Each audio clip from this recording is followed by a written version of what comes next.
เอ้ยที่หักเฮ็ดหยังจะใส่นะมาหับน้องไปเล่นแน่ล่มกับไผนี่หัวจะบ่ต้องมายุ่งกับข่อยอีกรำคาญที่หักพาน้องไปเที่ยวนี่เฮ้ยตายขี้เมาแม่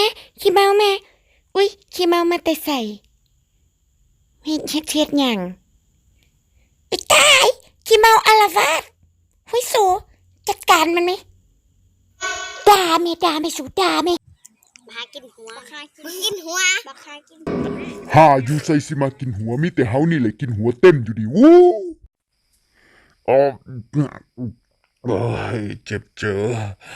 ใจเอามาแล้ว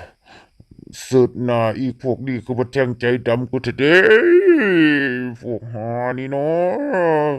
สู้มาสวดตายเถอะเอาเกิบกูไปกินเขาถึกทิมแล้วเด้อหมูมันทิ้งกูไปแล้ว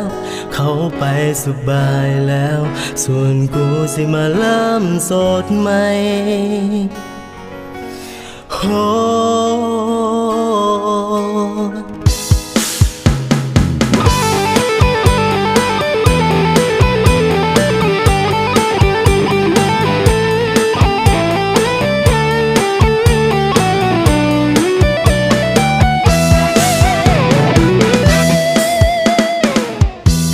ก็สร้างตัวใจให้มันตายกับคำขี้ตัวเคยลงตัวก็ถือว่าประสบการณ์บ่เคยพบเคยพอสันดานแนวนี้เสียใจไปพอสำนันบ่พอสิกันใจตายดอกที่บ่แค่มันบ่แม่นพอมันบ่แม่นแม่มันบ่แม่นเทวดามันบ่แม่นนางฟ้าที่มาฆ่าใจเฮาความหักที่กินบ่ได้บ่เสียดายบ่อิ่มคือเขาให้มันเศร้าต่อไปโลดใจหักข้างห่างบ่ได้เสียดายสิงึดยังไหลมันบ่แม่นลมหายใจก็แค่มานำมาเอาบอนเก่าที่เดิมเพิ่มเติมความโสดสิบ่โทษไผคนบ่ดีไปใส่กับไปพอไปถึงสวรรค์สั้นเจ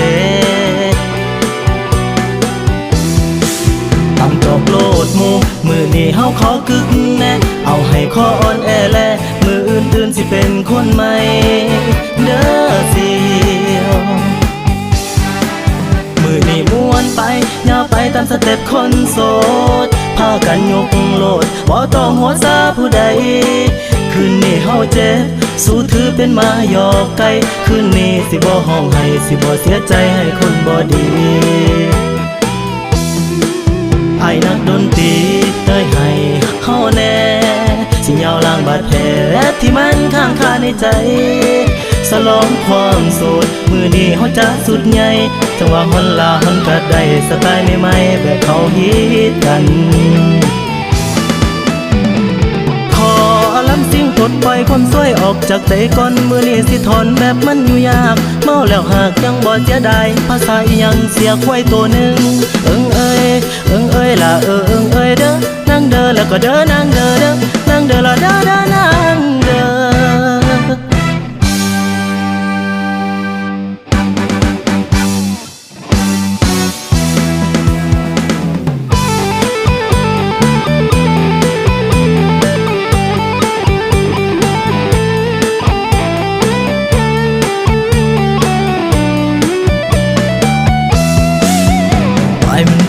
ขึ้นสวรรค์สั้นฟ้าสมดังป่าเถินนาที่มันจึงกูไปอยู่กับเขา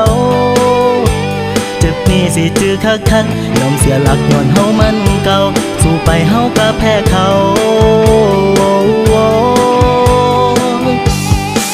ก็แค่มานำมาเอาบอนเก่าที่เดิมเพิ่มเติมความสดสิบ่โทษไผคนบ่ดีไปใส่ก็ไปพอไปขึ้นสวรรค์สั้นเจตำจอกโลดหมู่มือนี้เฮาขอกึกแน่เอาให้ขออ่อนแอแลมืออื่นตื่นสิเป็นคนใหม่เด้อหมู่